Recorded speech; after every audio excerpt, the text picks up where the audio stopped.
Hello बच्चों, कैसे आप लोग? बढ़िया। ओके, सो आज फिर आप लोगों का क्विज है, ध्यान रखना है सेम टाइम।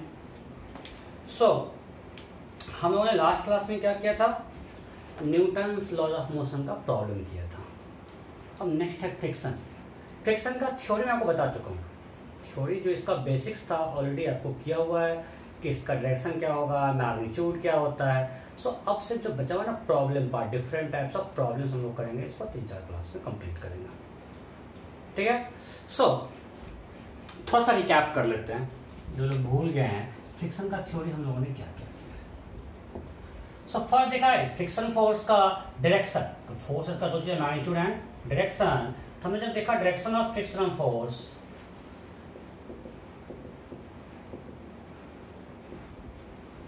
तो हम लोग क्या स्टडी किए कि direction of frictional force will be always such that it will oppose direction of relative motion between contact surfaces, right? So हमने आपको लिखाया था frictional force always opposes relative motion between contact surfaces. Relative motion between contact surfaces. Frictional force हमेशा दो contact surface के बीच के relative motion को oppose करता है, राइट? इसका एक सिंपल एक एग्जांपल लेंगे। आपको मैं इस पे बहुत सारा क्वेश्चन करवा चुके हैं पहले ही एनएलएम के लेक्चर 1 में। सो बस आज हम एक ही क्वेश्चन लेंगे। Let's velocity is 6 metre per second, इस velocity is 8 metre per second and its velocity is 4 metre per second. Okay, so now we have to see direction of frictional force. फटाफट bottom of A, option A this, option B this, option C this, option D this. फटाफट bottom of, चलो bottom of C. What will be direction of frictional force at bottom of C? हो गया। C जो है इस surface के respect में आगे जा रहा है। C का कॉन्टैक्ट में है, इस ग्राउंड कॉन्टैक्ट में है। तो हमको देखना है इस दोनों के बीच का रिलेटिव मोशन। हमको निकालना फ्रिक्शन फोर्स C पे, तो C इसके रिस्पेक्ट में आगे जा रहा है, फ्रिक्शन फोर्स साथ रखना चाहेगा, पीछे खींचेगा, तो आंसर होगा B। कोई दिक्कत नहीं। चलो top of C, top of C, C के टॉप हो गया। तो C का टॉप B कॉन्टैक्ट में, दोनों का भी सेम करना होगा। फ्रिक्शन क्या चाहेगा? दोनों साथ चले, भी सेम हो जाए, मींस उसको C को आगे खींचना पड़ेगा, तो आंसर होगा A। मैं इसको फास्ट कराऊंगा, आपको करवा चुका हूं बहुत सारा क्वेश्चन इस पे, राइट? B और C को साथ करने, दोनों वेलोसिटी सेम करने के लिए C पे आगे फोर्स लगाना पड़ेगा, फिर दोनों वेलोसिटी सेम होगा। ठीक है। अब आते हैं bottom of B। Frictional force at the bottom of B। तो B के बॉटम में, तो B का बॉटम C के टॉप में कांटेक्ट में, bottom of B is in contact the top of C। Okay. So अगर B का बॉटम C के टॉप के कांटेक्ट में है, सो अब देखते हैं C के रिस्पेक्ट में B आगे जा रहा है, मतलब ये तेज भाग रहा है, फिर हमको चलेगा पीछे। सो फिर से ये हो जाएगा आंसर, टॉप ऑफ B। सो अगर हम देखें B के बॉटम में फ्रिक्शन इधर लगेगा, मान लेते हैं कुछ ये F1 है B के टॉप में। सो B का टॉप A कॉन्टैक्ट में, फ्रिक्शन चाहेगा दोनों का भी सेम कर दें, तो दोनों का भी सेम करने के लिए इसका 6 है, इसको भी 6 करना, तो इसका वेलोसिटी घटाना पड़ेगा, किधर लगेगा फ्रिक्शन फोर्स? पीछे पीछे पीछे पीछे। कोई दिक्कत? बॉटम ऑफ A दिख रहा है यहाँ पे। What will be direction of frictional force on the bottom of A? A के बॉटम में क्या होगा? तो A का बॉटम किससे कांटेक्ट में? B के कांटेक्ट में। अब B के रिस्पेक्ट में स्लो चल रहा है, 8 और 6 दोनों सेम करना चाहेगा, मींस A को आगे खींचेगा, सो इस फ्रिक्शन फोर्स लगेगा आगे, और ये भी F2 बिकॉज G2 और एक्शन पे आपको हमको बता चुके हैं। This is friction force by A on B, this is friction force by B on A, दोनों का magnitude same. Okay okay, so हो गया डायरेक्शन ऑफ फ्रिक्शन फोर्स। अब नेक्स्ट आते हैं मैग्नीट्यूड। नेक्स्ट क्या है? Magnitude of frictional force. Next है magnitude of frictional force. Just a quick recap. वैसे आपको हम बेसिक असाइनमेंट दे चुके हैं फ्रिक्शन का, आप लोग किए भी हो। Magnitude of frictional force. So we have two types of frictional force, static and kinetic. Static and kinetic. We have two types of frictional force, static and kinetic. ये कब लगता है? जब दो सरफेस के रिलेटिव मोशन नहीं हो, means surface are at respect to each other, नाम से ही स्टैटिक। काइनेटिक कब लगता है? जब सरफेस के रिस्पेक्ट में मोशन में हो, राइट? ये सब करवाया हुआ है। और इसको हमने लिखा Fs, इसको लिखा Fk। सो अब हम F, ये मोस्ट इंपॉर्टेंट थिंग है, लोग यही गलती करते हैं कि Fs मतलब फ्रिक्शन देखते म्यू इंटू एन कर देते हैं। नहीं भाई, Fs can be anything from 0 to mu s into n. Fs can be anything from 0 to mu s into n. Fs is not equal to mu s n. Means maximum value of frictional static friction force is mu s into n. That is called limiting friction. So limiting frictional force is equal to mu s into n. आपको हम बता चुके हैं। यहाँ mu S क्या है? Coefficient of static friction. Mu S is coefficient of static friction और N क्या है? Normal and F k is equal to mu k into N, ये इक्वल है। सो यहाँ पे एफ के क्या है? Kinetic frictional force. एफ के क्या है? काइनेटिक फ्रिक्शनल फोर्स, और ये इक्वल है। और म्यू के क्या है? Coefficient of kinetic friction. पढ़े mu k? Which coefficient of kinetic friction. Coefficient of kinetic friction. So F k is equal to mu k into N, ये equal है। And F s is less than equal to mu s into N. तो ये less than equal to है और F के equal है। Clear? तो आपको हम बता चुके हैं ये सब कुछ mu S is slightly greater than mu के। और एक कंफ्यूजन होता है लोगों को कि कंफ्यूजन क्या आता है कि F S will be greater then F के। गलत है भाई, एफ के का फिक्स वैल्यू है म्यू के एन और एफ एस है बिल्कुल 0 से लेकर म्यू एस एन। मान लेंगे एफ एस 0 हो गया और एफ के तो ये है, तो एफ एस एफ के से बड़ा नहीं है, म्यू एस म्यू के से बड़ा है। First thing. सेकेंड कंफ्यूजन होता है कि mu is always less then 1, जरूरी नहीं है। Mu can be anything. Normally आपको डाटा मिलता है less than 1, but it can be anything, it can be more than 1। ठीक है। थर्ड थिंग, अगर आपको क्वेश्चन में सिर्फ म्यू दिया है, म्यू एस म्यू के नहीं दिया है, means this two are equal, mu s equal to mu k equal to mu दिया हुआ है। नॉर्मली आपको मैक्सिमम क्वेश्चन दिया है coefficient of friction is this. अगर सिंपली दिया coefficient of friction is this, means आपको म्यू एस म्यू के दोनों को सेम मान लेना है। क्लियर? ओके। सो अब हम डायरेक्ट क्वेश्चन आते हैं। ये रिकैप था, इस पे मैं ग्राफ बनवाए थे, नहीं फ्रिक्शनल फोर्स और अप्लाइड फोर्स के बीच में, वो सब आपको देख लेना है। अब हम आते हैं डायरेक्ट क्वेश्चन पे। क्वेश्चंस,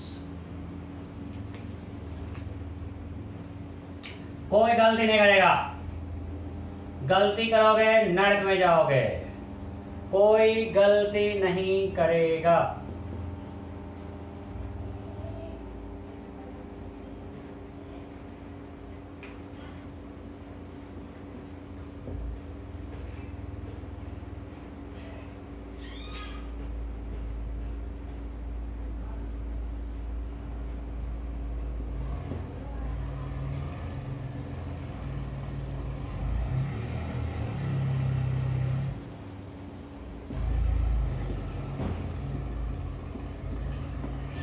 क्वेश्चन है find frictional force acting on this block.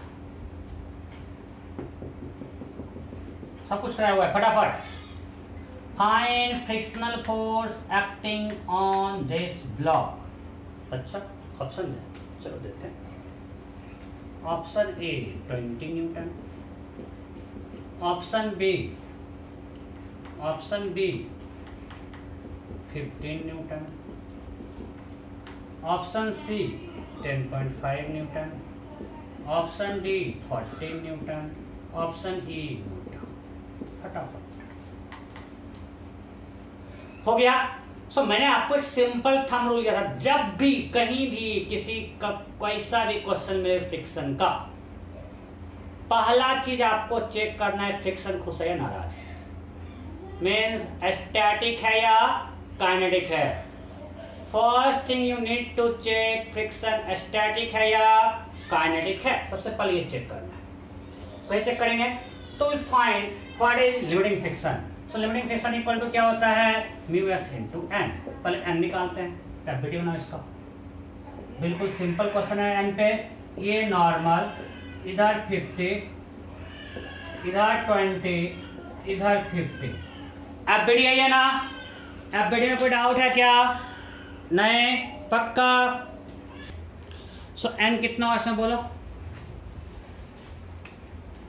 Vertical direction में नेट 40 कर लेते हैं। तो क्या हो गया, n प्लस 15 इक्वल टू 50। अब ये मत पूछना सर ये सब कैसे कर रहे हो। सो n नॉर्मली 35 न्यूटन, राइट। सो n आ गया 35। सो what is limiting friction, mu S into n। So mu S is 0.4 into 50, sorry 0.4 into 35, 14 Newton.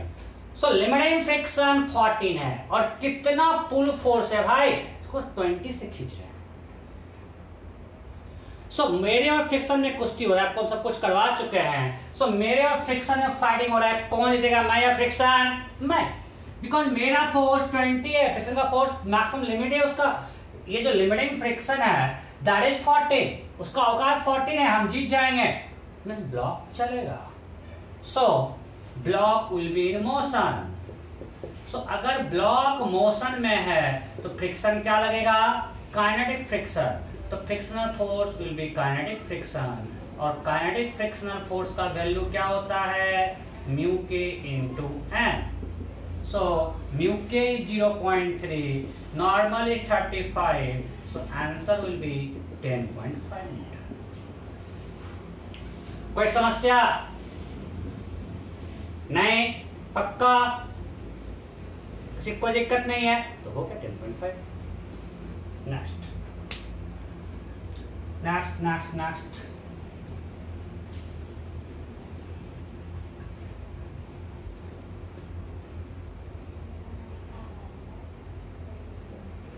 आगे नेक्स्ट देखते हैं। सेम टाइप दे रहे हैं, बिल्कुल same type.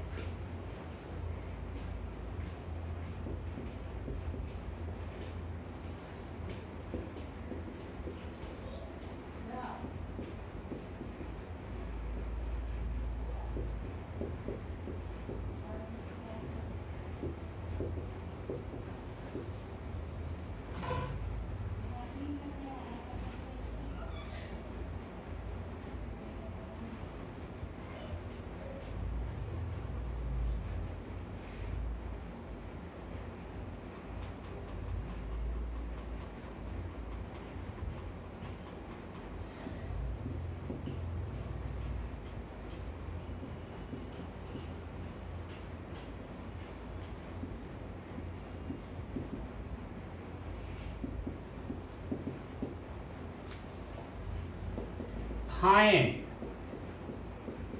frictional force acting on the block. Find frictional force acting on the block.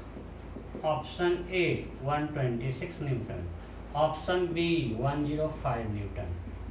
Option C 100 Newton. Option D no. You have to find frictional force acting on the block. हो गया। सो जब भी question है first thing क्या check करना पड़ेगा, frictional force static या kinetic. तो पहले हमको निकालना पहले लिमिटिंग फ्रिक्शन, पहले इसका एफबीडी बनाओ। एफबीडी में हम फोर्स को ब्रेक करेंगे। ग्रेविटेशनल फोर्स, अर्थ का फोर्स 100, कितने कॉन्टैक्ट सबसे 1 2 3। सो यहाँ एक नॉर्मल लगेगा, एक फ्रिक्शन लगेगा इधर, क्योंकि दिख रहा है दोनों उधर धक्का दे रहे हैं। ओके, यहाँ पे लगेगा 50 cos 53 दैट इज 60 एंड नीचे 80। इसको जब ब्रेक करेंगे, लोग को इसमें दिक्कत है, ऐसे ब्रेक होगा ना, इधर पुश कर रहे हैं तो एक कंपोनेंट आएगा वर्टिकल और एक कंपोनेंट आएगा फॉरवर्ड में। इसको जब कंपोनेंट लेंगे, एक इधर आएगा और एक इधर, तो 50 cos 37 40 और ऊपर 30। कोई दिक्कत है? यहां तक कोई दिक्कत नहीं? ओके, अब हमको नॉर्मल निकालना है। निकालो नॉर्मल। नॉर्मल क्या होगा बोलो? So n plus 30 minus 80 minus 100 equal to 0। कोई दिक्कत नहीं? So n equal to 150। Normal क्या होगा? 150। इसमें कोई दिक्कत नहीं। So what is limiting friction? That is mu s into n. So mu s is 0.6 and this is 150. It will be 90 Newton. So limiting friction is 90. अगर limiting friction 90 है और मेरा पुल फोर्स कितना भाई? 40 प्लस 60 100। सो हम लगा रहे हैं 100 और रोकने वाला 90 है, मीन्स ब्लॉक चले गया मोशन में, तो फ्रिक्शन विल बी काइनेटिक। कोई दिक्कत? जो इसको मूव करने वाला है 40 प्लस 60 100 और अवकाश फ्रिक्शन का 90 भाई, नहीं रोक पाएगा, हम जीतेंगे। तो काइनेटिक फ्रिक्शन होगा। सो एफ के equal to mu k into N. So mu के 0.5 इंटू 150 75। None of this. कोई दिक्कत नहीं? नेक्स्ट।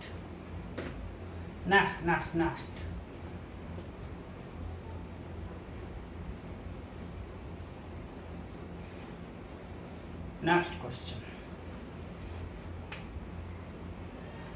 अब ये कोई गलती मत करना, एक ही टाइप का करवाए जा रहे हैं और आप लोग गलती पे गलती किए जा रहे हो।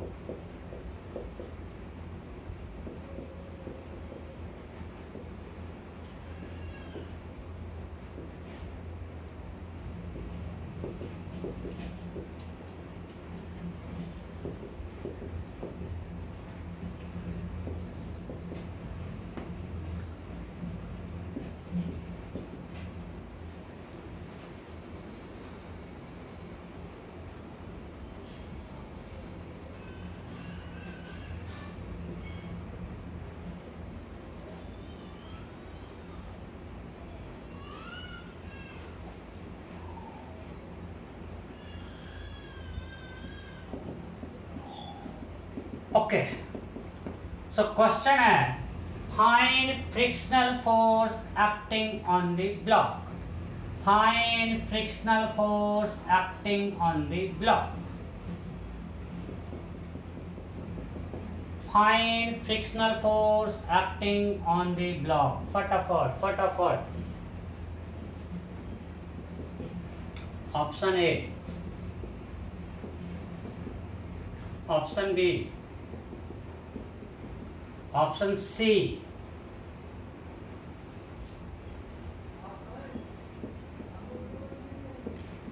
Option D, E. You have to find frictional force acting on this block. हो गया? चलो एफबीडी बनाओ। इस ब्लॉक का एफबीडी बनाओ। धरती माँ का फोर्स 80। अब कितने कॉन्टैक्ट पॉइंट? 1 2 3 4। तो थोड़ा फास्ट होते हैं। यहाँ नॉर्मल, यहाँ पे कंपोनेंट निकालना अब आपको आता है। ये 30 और ये 40। कोई दिक्कत? किसी को दिक्कत है क्या? नहीं है? ओके, अब यहाँ पे एक और लग रहा है 20 न्यूटन, यहाँ कंपोनेंट 100 cos 37 80 और एक नीचे 60। कोई समस्या नहीं? Okay, so now find normal. एक फ्रिक्शन फोर्स लगेगा, देखते हैं किधर लगेगा। ये 80 लग 30, ये 80 इधर लग रहा है और इधर कितना लग रहा है 30। 80 और इधर कितना लग रहा है 30। मतलब फ्रिक्शनल फोर्स इधर चूंकि ब्लॉक चलने से एफ इधर लगेगा। ब्लॉक को चलने की टेंडेंसी होगी इस डायरेक्शन में तो एफ लगेगा उधर। ओके, मैं हर बार कुछ ना कुछ सोल्यूशन मिस्टेक कर दे रहा हूँ। सो बोलो नॉर्मल क्या होगा? n -40 -20 -60 -80 equal to 0। So n equal to 200 newton. So normal क्या आया 200। For a limiting friction 200 into 0.5 100 newton. और हमारा नेट फोर्स कितना है 80 - 30 50। सो जो मेरा पुश फोर्स इस ब्लॉक पे लग रहा है वो लग रहा है 50 न्यूटन। सो ब्लॉक रेस्ट में या मोशन में? ब्लॉक होगा रेस्ट में या मोशन में? रेस्ट में। अरे हम में और फ्रिक्शन में कुश्ती लग रहा है। हमारा फोर्स इतना है, फ्रिक्शन का औकात इतना है तो रोक लेगा। और to stop it what is required friction 50। So question होगा frictional force acting on the block that is 50 newton. हमको सिर्फ 50 न्यूटन चाहिए, इतना भी रेस्ट मिलेगा। Am I clear? So required frictional force will be 50 newton. अब इस क्वेश्चन पूछेगा फाइंड कॉन्टैक्ट फोर्स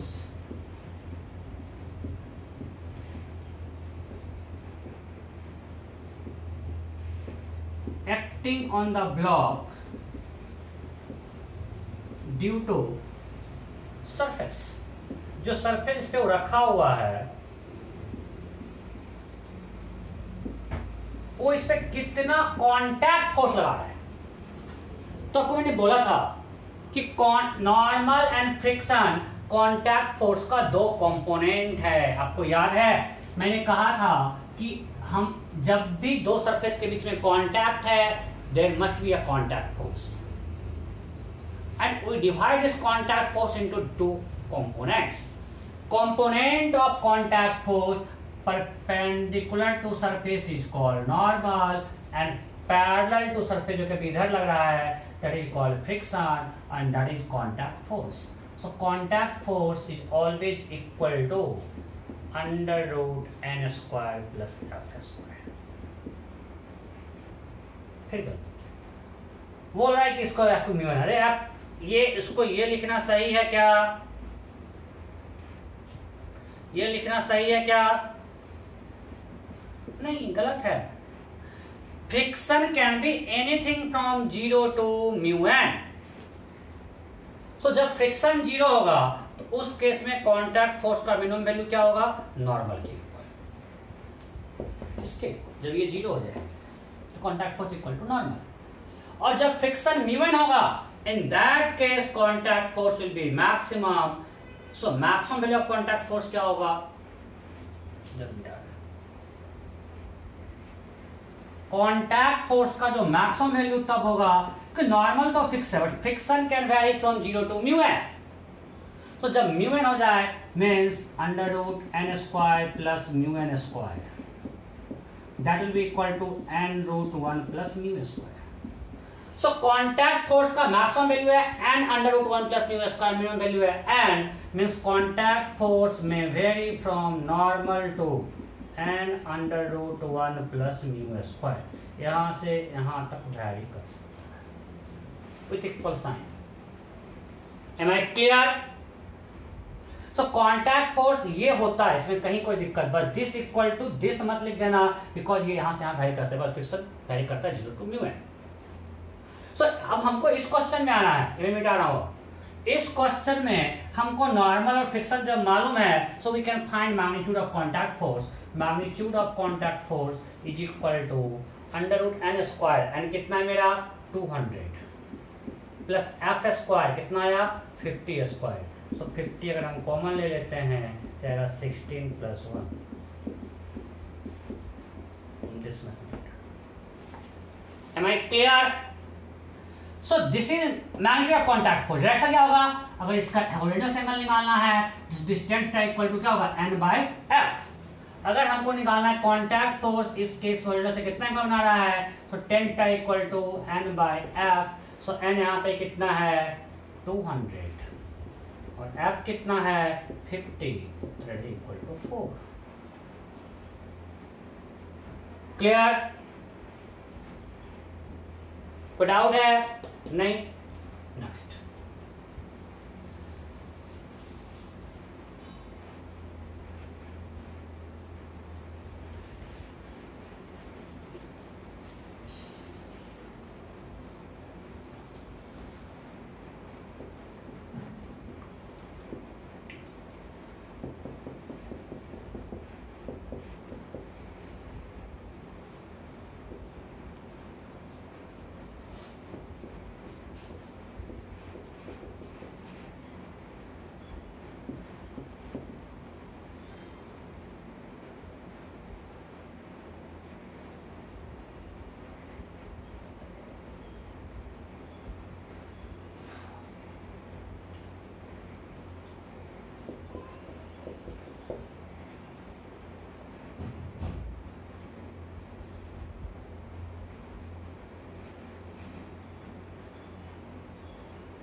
क्वेश्चन है find contact force acting on the block.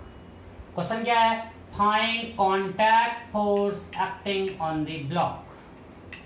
Find contact force acting on the block. Option A 160 newton, option B 80 newton. Option A क्या है 160, option B 80 newton, option C 96 newton, option D 80√5 newton, option E note.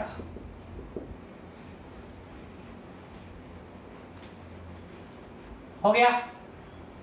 सो हमको पता है जब भी पूछेगा contact force that will be equal to n square plus F square. So to find magnitude of contact force, we need to find magnitude of normal and friction. So let's draw FBD. Draw FBD. नीचे धरती माँ का force, यहाँ पे normal, यहाँ एक 80 और एक 60। कोई दिक्कत? कोई दिक्कत नहीं? ओके। सो नॉर्मल कितना होगा 160। लिमिटिंग फ्रिक्शन 0.6 इंटू 160 बहुत कर चुके हैं 96। सो फ्रिक्शन का होगा 96 है और कितना से पुश कर रहे हैं 80 से। Maximum friction force can act 96 और हमारा पुश फोर्स 80 है। ब्लॉक रेस्ट में, मोशन में, block will B at rest.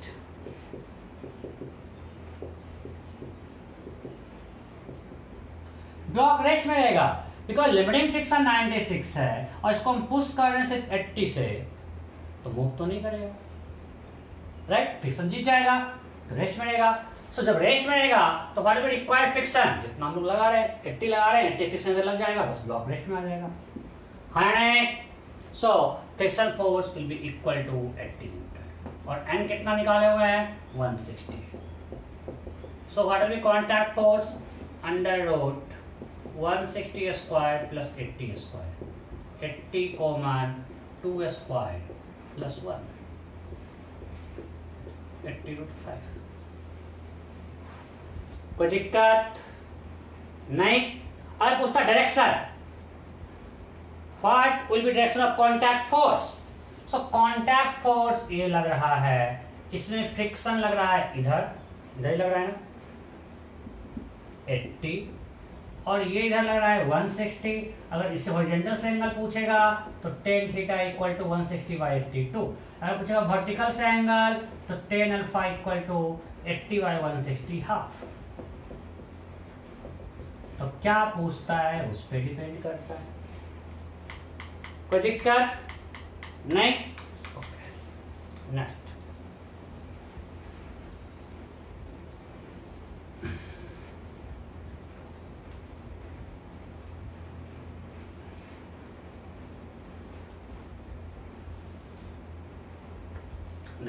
next.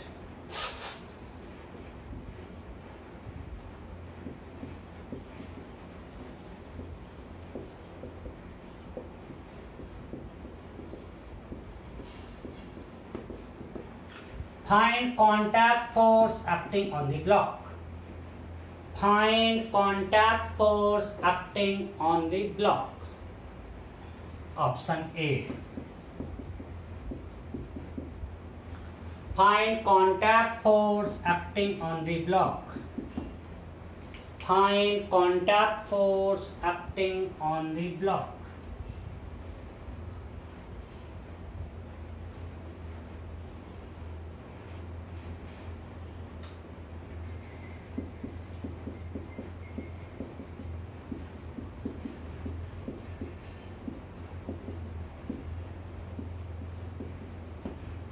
Find contact force acting on the block. फटाफट हो गया? ओके, फिर से बेसिक यही आज पूरी क्लास में कर रहे हैं। Contact force equal to √n² plus f²। So our aim is to find n and f। So let's draw FBD. इधर नॉर्मल, इधर 20, टेंडेंसी है चलने के, फ्रिक्शन इधर रहेगा, ये ना। अब इस 20 को हम दो पार्ट में बांट देते हैं, 12 एंड 16। मैं क्वेश्चन बहुत करवा चुके हैं। 20 cos 37, इसमें लोगों को दिक्कत तो थोड़ा पता हो जाता है। अभी भी लोगों को दिक्कत है इस एंगल में।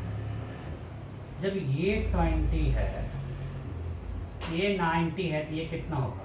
53। तो इसका इस नॉर्मल से कितना एंगल होगा? 37। तो इधर कंपोनेंट कितना होगा? 20 cos 37 दैट इज 16, और इधर होगा 20 cos 53 दैट इज 12। सबको बस तरह से एंगल निकालना है 16 एंड 12। सो अब बताओ n कितना होगा? Simple 16। What is limiting friction? 16 into 0.8, 12.8। So friction का होगा 12.8 है और पुल फोर्स 12 है। सो ब्लॉक रेस्ट में या मोशन में? रेस्ट में रहेगा। चलाने वाला फोर्स सिर्फ 12 है, रोकने वाला 12.8 है। ब्लॉक रेस्ट में या मोशन में? रेस्ट में। सो यहाँ पे फ्रिक्शन फोर्स होगा स्टैटिक। और कितना फ्रिक्शन फोर्स लगेगा? 12 newton, because to stop it we need 12। Friction force 12, normal 16। So what will be contact force? √n² plus f². That will be equal to 20 Newton. So contact force कितना लगेगा? 20 Newton. Am I clear? कोई doubt नहीं?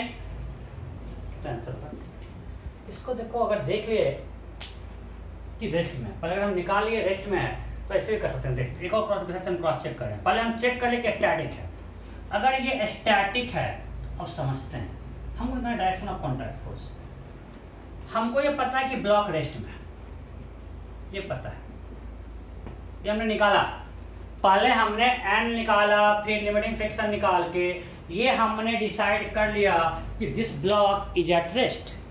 ये मेरा clear है। अगर ये block rest में है तो इस पे नेट फोर्स क्या होगा? 0। अगर ये ब्लॉक रेस्ट में है तो नेट फोर्स 0, और इस पे दो ही फोर्स लग रहा है। अगर हम देखें बेसिक में, एक तो नॉन कॉन्टैक्ट फोर्स अर्थ का और एक कॉन्टैक्ट फोर्स। अरे उसी कॉन्टैक्ट फोर्स का दो पार्ट नॉर्मल फ्रिक्शन है ना। इसका मतलब कॉन्टैक्ट फोर्स इसके जस्ट अपोजिट रहेगा, and that should be equal to this. So F c equal to 20। उड़ गया। अरे मैं ये बोल रहा हूं कि लेकिन इससे पहले हमको पता करना पड़ेगा कि रेस्ट में या मोशन में। तो पहले हमको n निकालना पड़ेगा। हमने लिमिटिंग फ्रिक्शन निकाला, फिर हमने देखा कि ये ब्लॉक रेस्ट में है। अगर ये रेस्ट में है, इस ब्लॉक पे दो ही फोर्स लग रहा है, एक धरतीमा का फोर्स 20 और दूसरा कॉन्टैक्ट फोर्स, ये दो फोर्स है। तो अगर रेस्ट में है तो net force 0 means contact force will be equal to this, so contact force is 20, that's it. जब इस ब्लॉक पे दो ही फोर्स लग रहा है, एक अर्थ का फोर्स और कॉन्टैक्ट फोर्स है, सो अगर ब्लॉक रेस्ट मतलब नेट फोर्स 0 है, so contact force must be equal to 20, so F is equal to 20। Clear? Direction vertically upward. अभी 20 आया भी था ना, इससे भी देख के कर सकते हैं। Okay, next next next next next next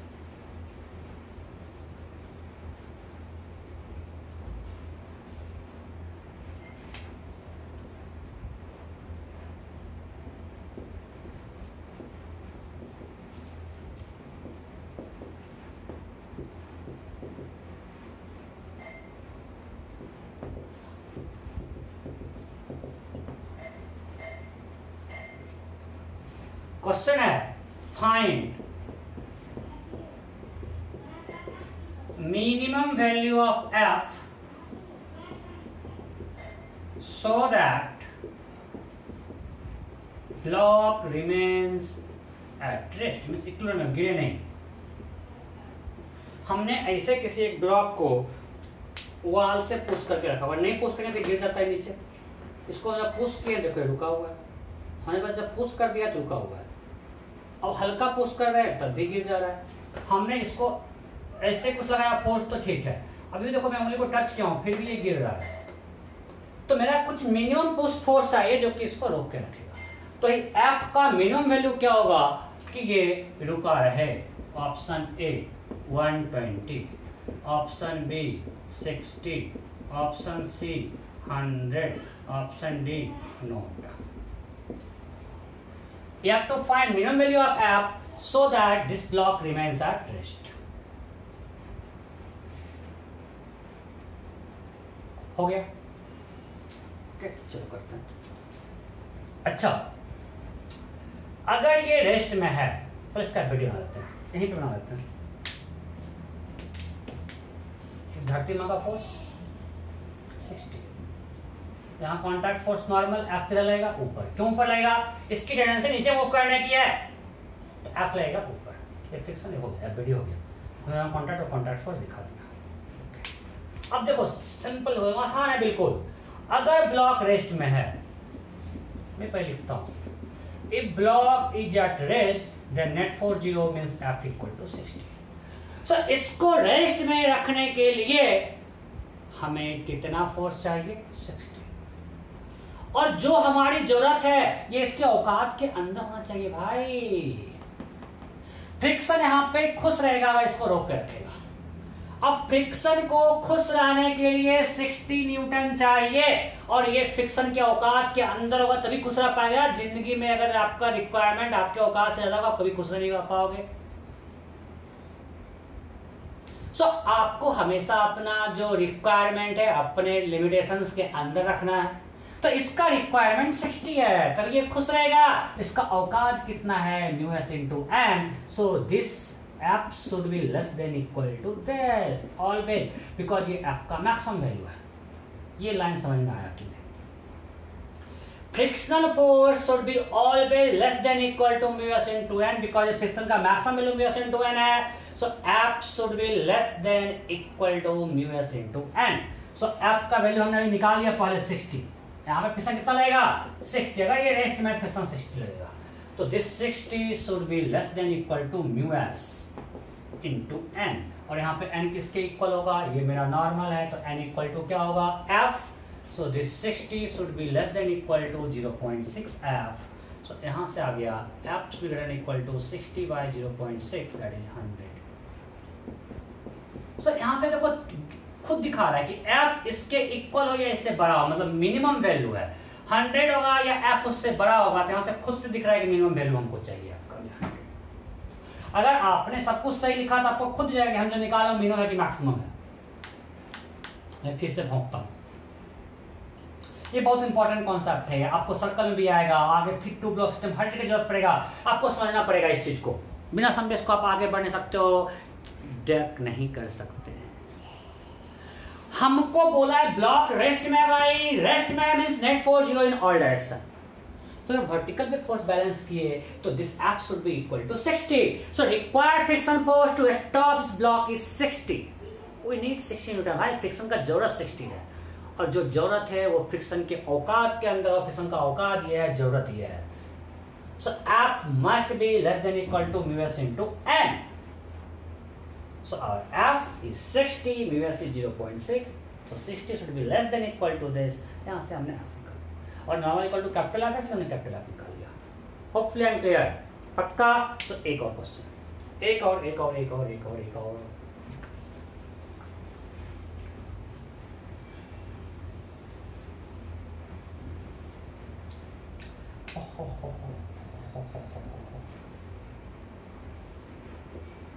ऐसे पुश कर रहे हैं।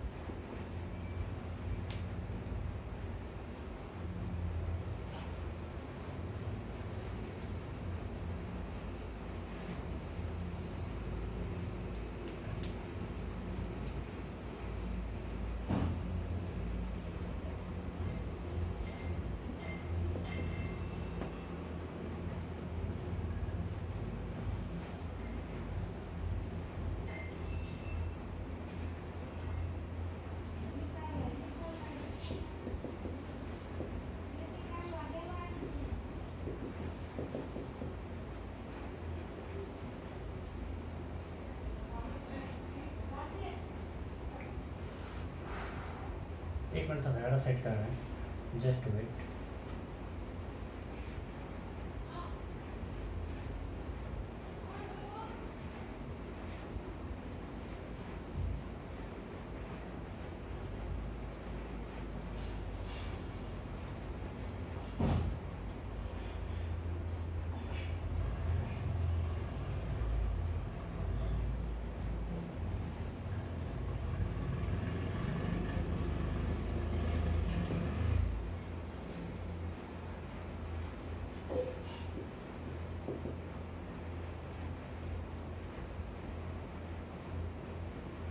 चल क्वेश्चन है, find F minimum, find minimum value of F so that block remains at rest। देखो मैं डाटा सेट पे क्लास में आ सकता हूँ, मैं जानबूझ के सब कुछ जैसे मैं देता हूँ नॉर्मली ऑफलाइन में, वैसा तो आपको फील आए कि हम क्लास में। आपको हो सकता है कि हम पॉज करके क्वेश्चन लिख के फिर मतलब कोई फर्क नहीं पड़ता, फिर आपको लगे कि मतलब मुझे नहीं फील आती कि मैं क्लास ले रहा हूँ। तो मैं जैसे नॉर्मली आता था, बोर्ड पे पढ़ा था, मैं वैसे कोशिश करता हूँ, अभी पढ़ा हूँ, कैमरा को पढ़ा रहा हूँ। ठीक है, okay. So you have to find minimum value of F so that block remains at rest. और कैमरा आप लोग से ज्यादा अच्छा डाउट पूछता है, आप लोग कोई डाउट पूछते नहीं हो। Option A, option A 50 newton, option B 20 newton, option C 100 newton, option D 80 newton, option E not. फटाफट फटाफट, you have to find minimum value of F so that block remains at rest। फटाफट।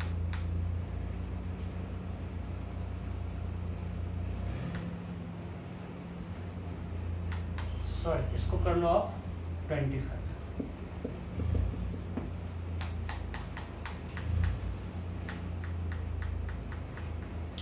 हो गया, हो गया ना? चलो करते हैं इसका एपीडी बनाओ, पहले एपीडी बनाओ, अलग से बनाते हैं।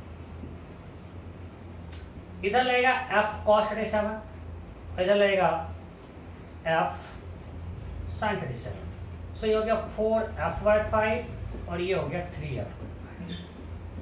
कोई दिक्कत? F cos 37 4f/5, F sin 37 3f/5। ठीक है, नीचे धरती माँ का force,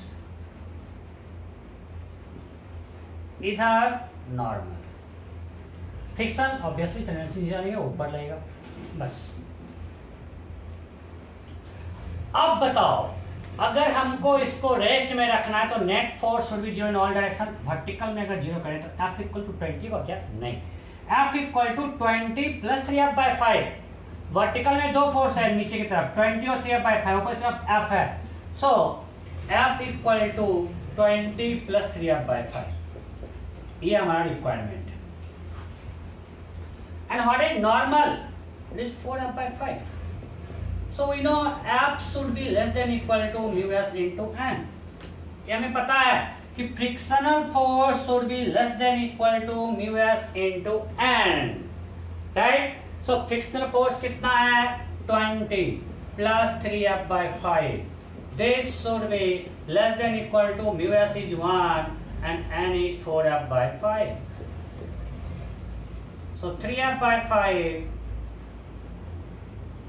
so 20 plus 3F/5 should be less than equal to 4F/5। So 20 should be less than equal to F/5। So फिर से सेम आंसर आ गया। So F should be greater than equal to 100। मेरा ये आया। So minimum value of F कितना आया? 100। F should be greater than equal to 100। So F का minimum value क्या होगा? 100 न्यूटन। तो आंसर होगा 100। समझ में आ गया? हम बार बार बोल रहे हैं पहले FBD बनाओ, रेस्ट में है तो friction force will be equal, मतलब वर्टिकल में नेट फोर्स जीरो कर दिए, ऊपर लगा फ्रिक्शन, नीचे लगा 20 प्लस डैश, इक्वल कर दिए। अब नॉर्मल हो गया 4F/5। अब F should be less than equal to mu N किए और F। क्लियर? ओके, आगे बढ़ते हैं। नेक्स्ट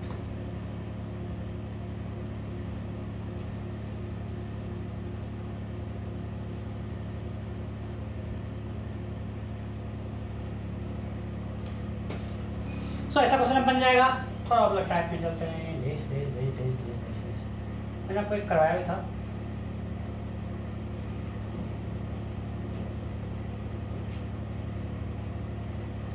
मानते हैं 10 kg का ब्लॉक है, ठीक है।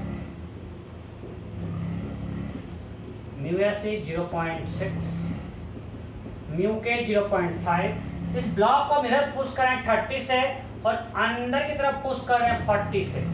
अब फिगर को समझो, हम इधर धक्का दे रहे हैं 30 से और अंदर पुश कर रहे हैं 40 से। फिगर क्लियर है ना? मान लिए कि ये एक बुक है, मान लीजिए रियल में ये बुक है, ये बुक है। इस बुक को हमने इधर पुश किया 30 से और इधर पुश किया 40 से, इधर 30 से और इधर 40 से, right? Then you have to find frictional force acting on the block. Option में option A 30 newton, B 40 newton, C 60 newton, D 50 newton, E newton. हो गया। चलो नॉर्मल क्या होगा इसका वीडियो बनाएंगे। तो नॉर्मल फोर्स समझो इस चीज से, नॉर्मल ऐसे रखा हुआ है तो normal force is perpendicular to surface. तो धरती मां का फोर्स नीचे 100 है, नॉर्मल ऊपर लगेगा, एन किधर लगेगा? ऊपर। इस 100 को बैलेंस करेगा। सो एन इज इक्वल टू 100, इसमें कोई डाउट नहीं। नॉर्मल क्या होगा? 100 न्यूटन, इसमें कोई डाउट नहीं। अब नॉर्मल 100 है तो what is limiting friction? Mu s into N, that is 0.6 into 100, 60 newton. So limiting friction is 60 newton. Normal 100, limiting friction 60। अब अप्लाइड फोर्स क्या है? दो है भाई, इधर से 30 और इधर से 40। सो मेरा अप्लाइड फोर्स ऐसा है, ये 30 और ये 40। सो अप्लाइड फोर्स नेट क्या होगा? दिस आपको हम बताए थे, बताते थे उसमें ही बताया है। ये 30 और ये 40। सो नेट अप्लाइड फोर्स ये है कितना? √30² प्लस 40², 50 न्यूटन इधर। सो मेरा अप्लाइड फोर्स 50 है, लिमिटिंग फ्रिक्शन 60 है। तो ब्लॉक रेस्ट में या मोशन में? ब्लॉक होगा रेस्ट में या मोशन में? रेस्ट में। बिकॉज मेरा अप्लाइड फोर्स है 30, 40, 50 न्यूटन। अप्लाइड फोर्स है 50 न्यूटन, राइट। सो अप्लाइड फोर्स जब 50 है, लिमिटिंग 60 है, block will B at rest. So block eight rest means static friction, और स्टैटिक फ्रिक्शन लगेगा so that will be equal to applied force. So applied force is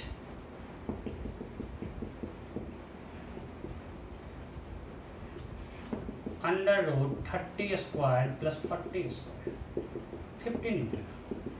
सो हमने लगाया है force 50 newton. So block rest में लगना है तो friction force में कितना लगेगा 50, और किधर लगेगा अप्लाइड फोर्स के जस्ट अपोजिट। इधर मिला applied force, friction force just opposite. Angle अगर निकालना हॉरिजॉन्टल से, दिस एंगल विल बी, ये कितना है 10 इक्वल टू 40/30। ये हमारा 40, ये 40 है और ये 30 है। 10 equal to 40/30, 10 equal to 4/3, 53 degree. So ये 53 है। सो ये इधर अपोजिट लगेगा 53 डिग्री विथ हॉरिजॉन्टल। कोई दिक्कत नहीं? ओके, एक और पसंद करते हैं इस पर।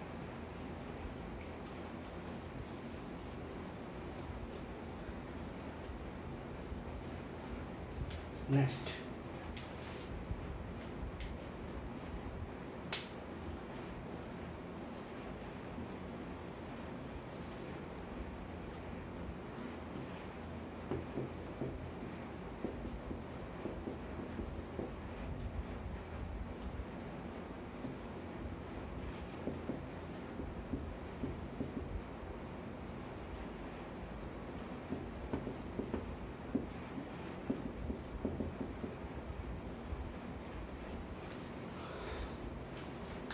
क्वेश्चन है find frictional force acting on the block. Find frictional force acting on the block. Find frictional force acting on the block.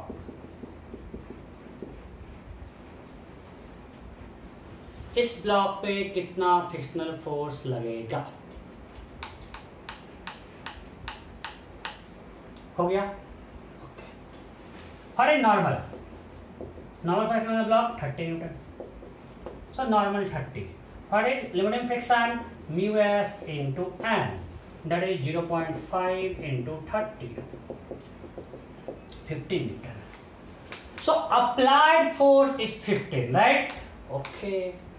What is, sorry, limiting friction is 15. What is applied force? What is applied force? Under root 16 square. तो ये सब गलती कब होती है कि मेरे दिमाग में कोई और क्वेश्चन चल रहा है, अगला क्वेश्चन हम सोच रहे हैं और हम यहाँ सॉल्व कर रहे हैं, और सेम गलती आप लोग टेस्ट में करते हो। मैंने क्या बोल दिया? एकदम जोर से बोला अप्लाइड फोर्स इज 15 न्यूटन, जबकि हम यहाँ पे लिखे मीटिंग फ्रिक्शन 15 है, बट हम बोल रहे हैं अप्लाइड फोर्स। इसका मतलब मेरा पूरा चीज कंप्लीट कंसंट्रेशन यहाँ पे नहीं है, और रियल में नहीं था क्योंकि मैं अगला क्वेश्चन सोच रहा था कि अगला क्या करवाना है, और सेम थिंग आप लोग टेस्ट में करते हो। एक क्वेश्चन आप लोगों ने किया, नहीं बना, आप नेक्स्ट में जाते हो, बट आपके दिमाग में पिछला क्वेश्चन कुछ अगर मान ली बीच में अगर आपका छूटा हुआ है तो वही चलते रहता है, और उस चक्कर में दोनों गलती होता है।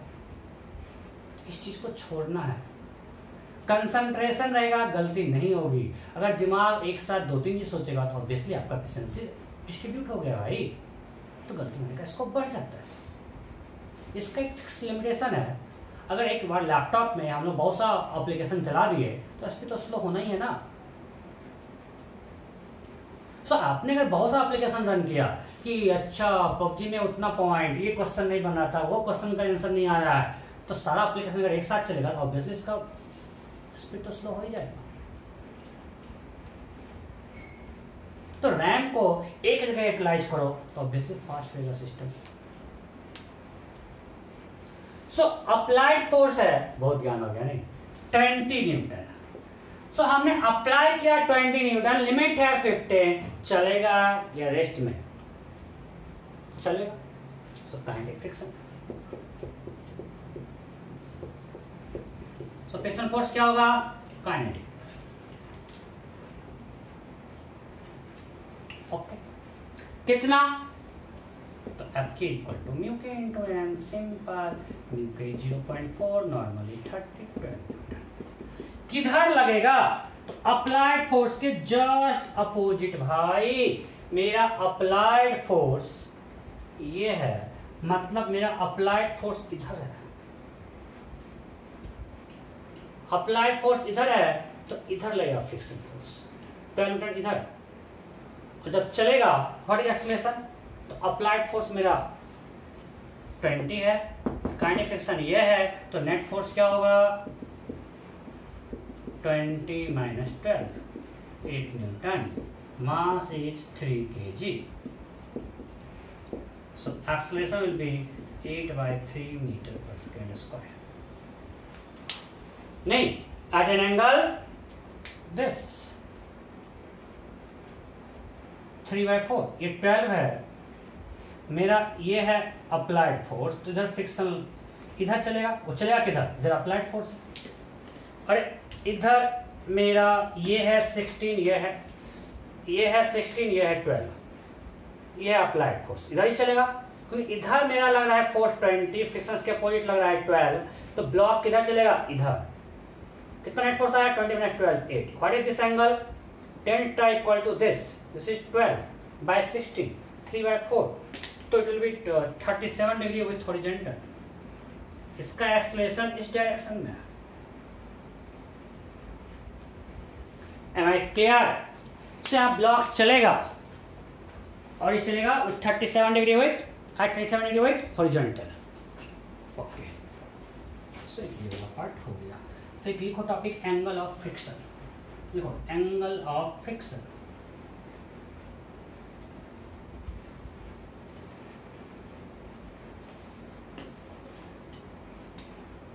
क्या है एंगल ऑफ फ्रिक्शन?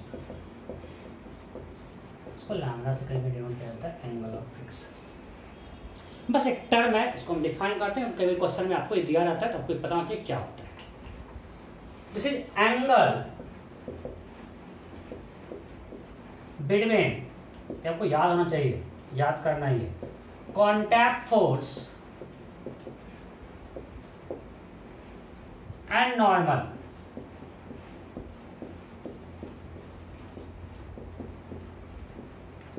When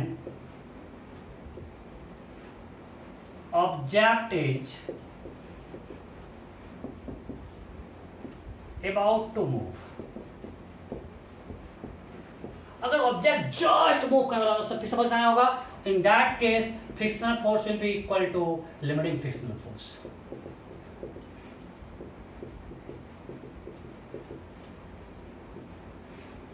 आप इस चीज को समझो। अगर कोई ब्लॉक पे आपको ग्राफ में भी दिखाए थे, हम अगर फोर्स लगा रहे हैं और ये जस्ट मूव करने वाला है, तो उस केस में फ्रिक्शनल फोर्स किसके इक्वल होगा? लिमिटिंग फ्रिक्शन के। और जो ही चलने लगेगा फिर it will become equal to kinetic. आपको ग्राफ याद है कि हम फोर्स बढ़ा रहे थे, फ्रिक्शनल फोर्स बढ़ रहा था, और जो ही चलने लगा अचानक डिक्रीज कर गया। सो ये वाला केस, ये मेरा फ्रिक्शनल फोर्स है और ये अप्लाइड फोर्स है। फ्रिक्शनल फोर्स के इक्वल है लिमिटिंग फ्रिक्शन पे। इसका मैक्सिमम वैल्यू हो गया, उसका फिर चलने लगा काइनेटिक हो गया। ये ग्राफ देखा हुआ लगा है ना? अरे फ्रिक्शनल फोर्स अप्लाइड फोर्स का ग्राफ नहीं है, फ्रिक्शनल फोर्स y पे, अप्लाइड फोर्स x पे। So when object is just about to move, मतलब अब थोड़ा ही फोर्स बढ़ाने चलेगा, मतलब अभी मेरा फ्रिक्शनल फोर्स किसके इक्वल है? अपना पूरा औकात फ्रिक्शन लगा दिया, लिमिटिंग लगा दिया, अब नहीं रोक पाएगा तो चलने लगेगा। So F will be equal to limiting frictional force. अब आते हैं यहाँ पे, अगर हम फोर्स का डायरेक्शन दिखाएं, मान लीजिए मेरा फ्रिक्शनल फोर्स है और अभी क्या लग रहा है? लिमिटिंग फ्रिक्शनल फोर्स, और ये हमारा नॉर्मल है और ये हमारा कॉन्टैक्ट फोर्स है। According to definition this angle is lambda. और ये कॉन्टैक्ट फोर्स कब? जब फ्रिक्शन इज लिमिटिंग। ये कब का लेना है एंगल? जब object is just about to move. ये एंगल कुछ भी हो सकता है, बट आपको एंगल ऑफ फ्रिक्शन किसके लिए डिफाइंड है? जब ऑब्जेक्ट जस्ट मूव करने वाला है। मतलब इस केस में फ्रिक्शन लिमिटिंग है और ये म्यू इंटू एन के इक्वल है। So tan lambda equal to P by B. So tan lambda equal to P, P F L by normal that is equal to mu n by n, so lambda equal to tan inverse mu। ये आपको याद रखना है। इसका क्या use है, कभी कभी क्वेश्चन में आपको म्यू नहीं देगा, आपको देगा किसी सरफेस का angle of friction. For example दिया हुआ है if angle of friction for a surface is 37 degree, if angle of friction for a surface is 37 degree, find mu. और यहाँ पे रियल म्यू क्या है, म्यू एस के इक्वल है, बिकॉज एफ एल होता है म्यू एस इंटू है, तो हम दोनों भी सेम मान रहे हैं, फाइंड म्यू। तो सिंपल हो जाएगा mu equal to 10 lambda, that is 1037 3/4। So ये बेनिफिट है। तो अगर आपको ये नहीं पता है तो आप क्वेश्चन सॉल्व नहीं कर पाओगे।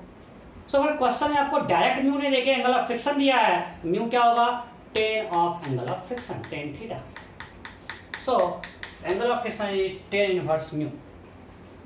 टेक्निकली लैम्डा एक tan इनवर्स म्यू एस, अगर म्यू एस म्यू के दोनों दिया हुआ है तो क्या होगा, tan इनवर्स म्यू एस। क्यों, kinematic friction is mu S into n, maximum friction force क्या होता है, mu S into n। Clear? Okay, अब नेक्स्ट थिंग है हाउ हॉर्स पुल्स कार्ट। सोच लेंगे एक साइकिल देखेंगे, एक हॉर्स वाला देखेंगे। हाउ हॉर्स पुल्स कार्ट आपको क्लास 9 से पढ़ाया जाता है। और एनसीईआरटी में क्वेश्चन है why horse can't pull cart in empty space. ये क्वेश्चन एनसीईआरटी की एक्सरसाइज में, why horse can't pull cart in empty space. देखते हैं, मानते हैं मेरा कार्ट है,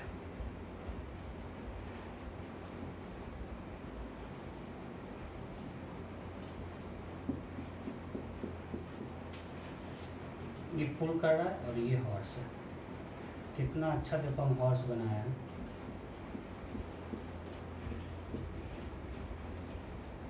तो ये हमारा हॉर्स। अरे टाइम नहीं उतना कि हम हॉर्स बनाते जाए, बनेगा भी नहीं, दोनों चीजें आप लोग बनाओ अच्छे से। अब अगर देखें हॉर्स ने कार्ट को इधर पुल किया, टेंशन लगा, तो एज पर थर्ड लॉ ये कार्ट भी हॉर्स को इधर पुल करेगा। तो हम हॉर्स का एपीडी बनाएं तो इसको कार्ट इधर पुल करेगा। क्यों? क्योंकि हॉर्स कार्ट को आगे पुल कर रहा है, तो according to third law cart will pull horse in backward direction, और जब हॉर्स पे इधर फोर्स लेगा तो हॉर्स कार्ट पे आगे बैठ जाएगा, चल बेटा। नहीं, अरे यही होगा ना, कार्ट ने हॉर्स को आगे खींचा, सॉरी हॉर्स ने कार्ट को आगे पुल किया, तो as per third law cart horse को पीछे पुल कर रहा है, तो हॉर्स कार्ट पे आके बैठ के चलाएगा कार्ट। ऐसा तो होता नहीं,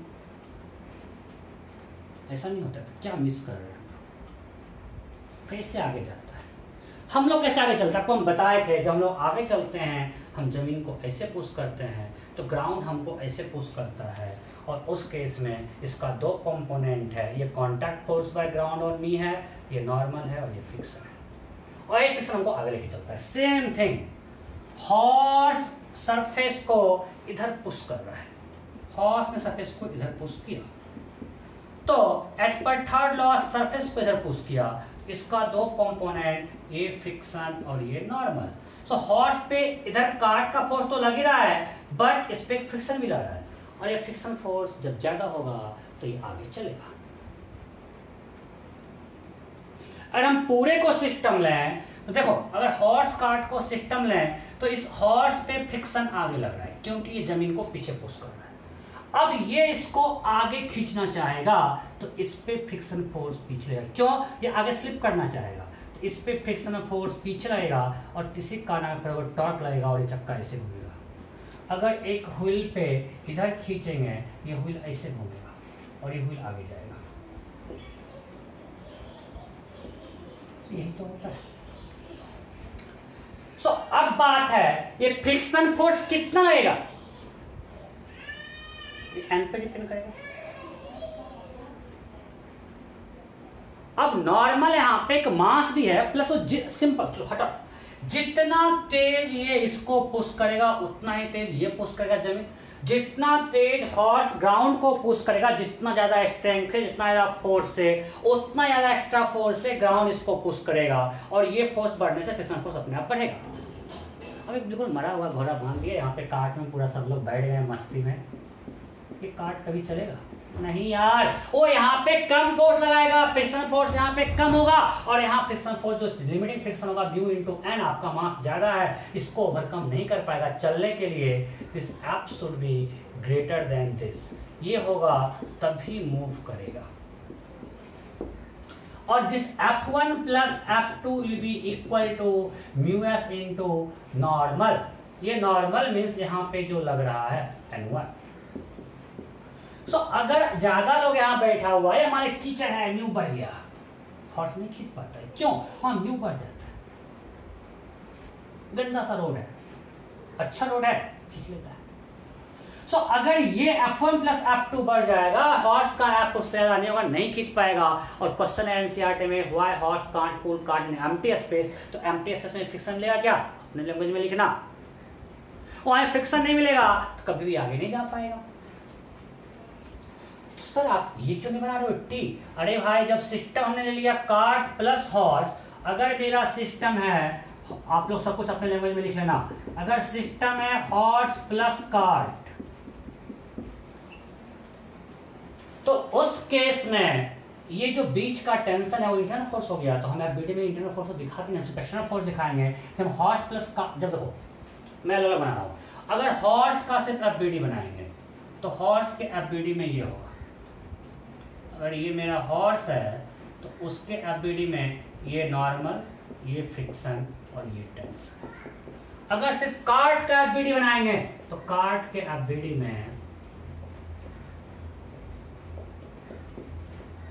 यहाँ F2, यहाँ F1 और यहाँ टेंशन, और यही टेंशन का आगे जा रहा है कार्ट। इस केस में टेंशन F1 प्लस F2 से बड़ा होगा।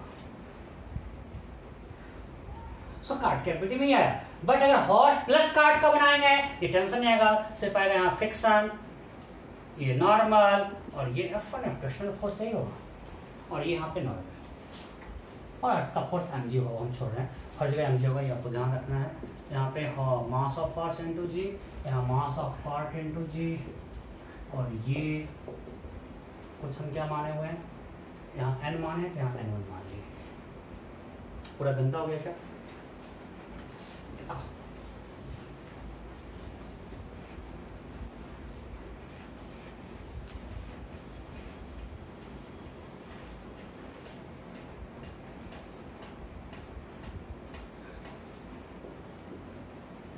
ये हमारा कार्ट, ये हॉर्स है। हॉर्स तो बनाने वाला नहीं होता, ऐसे भी टाइम खत्म हो रहा है। अगर हम सिर्फ हॉर्स का एफबीडी बनाते हैं, सिर्फ हॉर्स का, तो इस पे इधर लगेगा एन हॉर्स, इधर फ्रिक्शनल हॉर्स, इधर मास ऑफ हॉर्स और कोई फोर्स, कॉन्टैक्ट फोर्स और कॉन्टैक्ट फोर्स, और एक इधर टेंशन। हो गया। अरे कितने कॉन्टैक्ट फोर्स? 1 2 कॉन्टैक्ट फोर्स आ गया, नॉन कॉन्टैक्ट फोर्स आ गया। चलो अब कार्ट का एफबीडी बना। कार्ट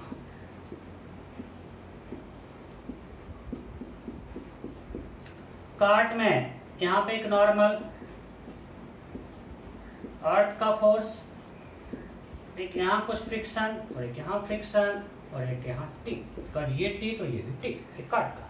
तो कार्ट को चलना है तो T should be greater then F1 plus F2, तभी चल पाएगा। और ये F1 प्लस F2 क्या होगा? उसका maximum value mu of this surface into NC। सो ये T कौन डिसाइड करेगा? यहां से अगर हॉर्स को चलना है तो F horse should be greater then T, तभी चलेगा। राइट?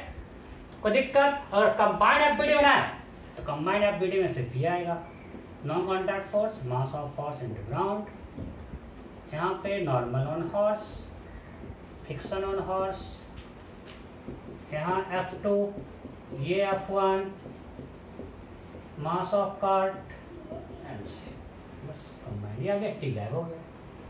सबको ये पार्ट क्लियर है कि हॉर्स जमीन को पुश किया, उसके बदले रिएक्शन में जमीन हॉर्स को पुश कर रहा है। सरफेस जमीन, सरफेस जो है जिस सरफेस पे वो चल रहा है वो सरफेस हॉर्स को पुश कर रहा है, इसी कारण फ्रिक्शन आगे लग रहा है। So due to that friction horse moves forward. जब हॉर्स आगे जाएगा, चूंकि कार्ट बंधा हुआ है तो कार्ट आगे खींचना चाहेगा, तो कार्ट आगे जाना चाहे इसलिए फ्रिक्शन से पीछे लगेगा। तो सर ये भी जा रहा है आगे, तो फ्रिक्शन इस पे आगे क्यों लग रहा है? अरे भाई ये ऐसे जमीन को पुश कर रहा है तो उसका पैर जाना चाह रहा है इसके रिस्पेक्ट में इधर, ग्राउंड के रिस्पेक्ट में पैर इधर मूव करना चाह रहा है, तो इसलिए फ्रिक्शन इस पे आगे लगा। क्लियर? सो अब पता है, क्लियर है कि कैसे हॉर्स को इतना कुछ फिक्स आता है। आपको क्लियर है तो अगले क्लास में साइकिल का देखेंगे थ्योरी और फिर आगे कंटिन्यू करेंगे। और पिछले क्लास का पूरा हमेशा रिवाइज करके आया करो तो समझ में नहीं आएगा। एनएलएम रिवाइज करते रहो, अदरवाइज दिक्कत हो जाएगा। ठीक है? Then okay, bye bye.